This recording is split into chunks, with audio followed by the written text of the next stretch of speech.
Hello, welcome to another Made in China, and today we're going to be taking a look at this PlayStation 4 Dualshock 4 wireless controller. Oh yes. Now, yeah, it looks pretty legit, doesn't it? Comes boxed just like a real one, but wait a moment. I'm pretty sure the official Dualshock controller has a sketch there and not an actual picture of a pad. Interesting. And here's something quite interesting down the bottom here. It says, to connect or charge the controller, use a micro USB cable. Not included. But take a listen to this. There's definitely something else in this box other than the controller. Yes, you've guessed it. This does have a USB cable in the box. It was so weird. But yeah, it looks pretty legit, doesn't it? But this is not an official controller. Saying that, does that mean you shouldn't buy this? Is it really much worse than the official PlayStation 4 controller like this one? Now, in all honesty, I'm going to tell the truth here. A PlayStation 4 controller does feel cheap compared to one of these. Yeah, an Xbox One controller. These feel far more solid, far better put together, and they have a bit of weight to them than these. These actually feel cheap. The plastics feel cheap as well compared to this. So, is a knockoff one going to be so much worse than the official one? Well, there's only one way to find out, and that's to use it for a while. So, I'm off to go and use this controller, and I'll be back in a week. Okay guys, it's been a week and I have been using this knockoff controller compared to the official Sony controller.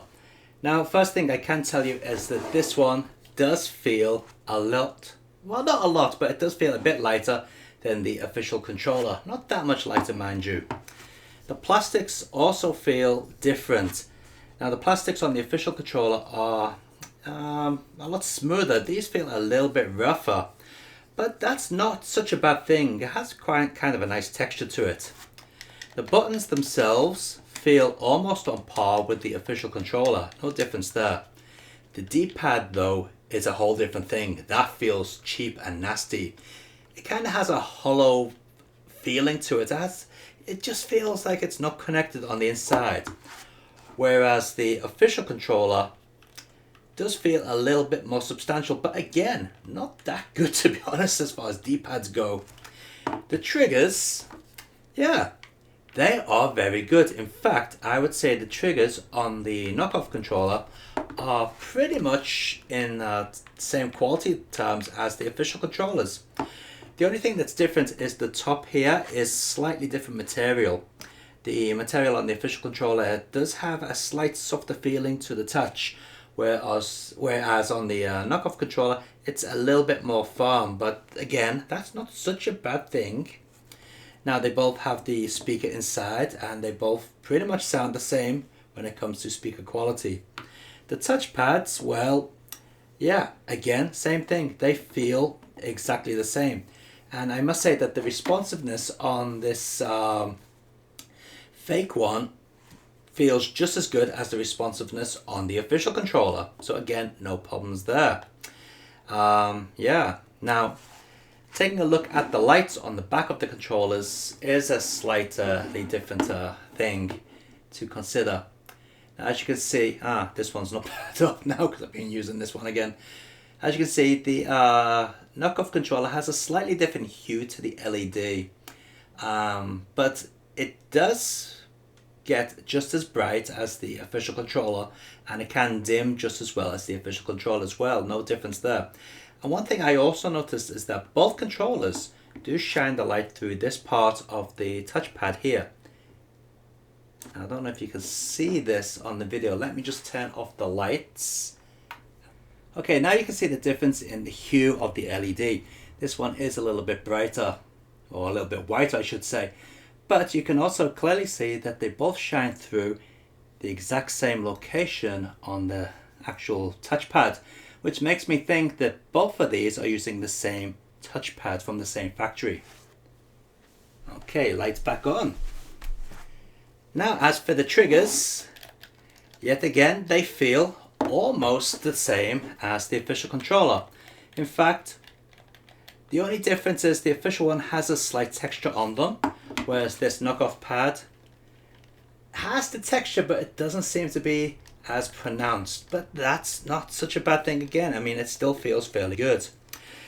Now, how about rumble? Well, again, both controllers seem to function the same when it comes to rumble.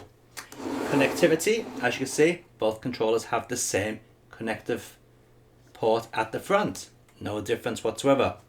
And both controllers, well obviously this one will charge from the PlayStation 4 using the micro USB control port on the back. Alright, now, as you can also see on the bottom, they are both textured, and it's the exact same texture. Of course it is, because they've used the same mold. Now you may be wondering, how can I tell the difference between a knockoff and an official controller? Well, apparently all the knockoffs have the exact same serial number on them.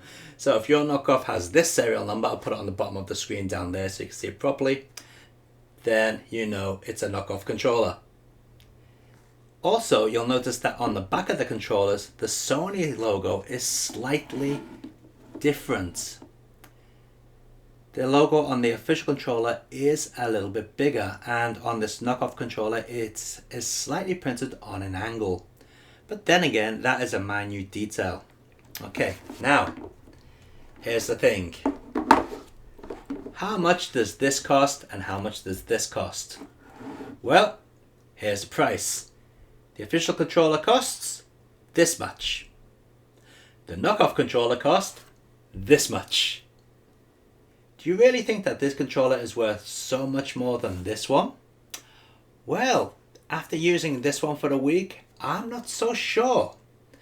Yes, the official controller is slightly better, but this one, despite the hollow feeling D-pad, and to be honest the D-pad on the official one's pretty awful as well, it isn't as bad as I thought it would be. Yes, it is a knockoff. Yes, it is not official, but it is fairly decent. And in all honesty, if I was using this controller for the, since the beginning of owning a PlayStation 4, I probably wouldn't think twice about it. Alright, so there you have it. That is an honest look between an official PlayStation 4 Dualshock controller and a knockoff Dualshock controller. I've got a link in the video description down below if you want to pick up one of these controllers. How long the battery lasts in them, well, that's something I should have pointed out just before. But yeah, battery wise, it's pretty much on par with this one, to be honest. In fact, I personally think that the battery life on a PlayStation 4 controller is pretty bad, especially compared to the Xbox One X controllers. These things last a lot longer than these do. But then again, it is a bigger controller, so it probably has a bigger battery in the back. Plus I've got an Energizer battery in this one. So yeah, there you go. If you're after a cheap but quality controller, go and buy yourself one of these. Link in the video description down below. Till next time guys, take it easy and keep on gaming.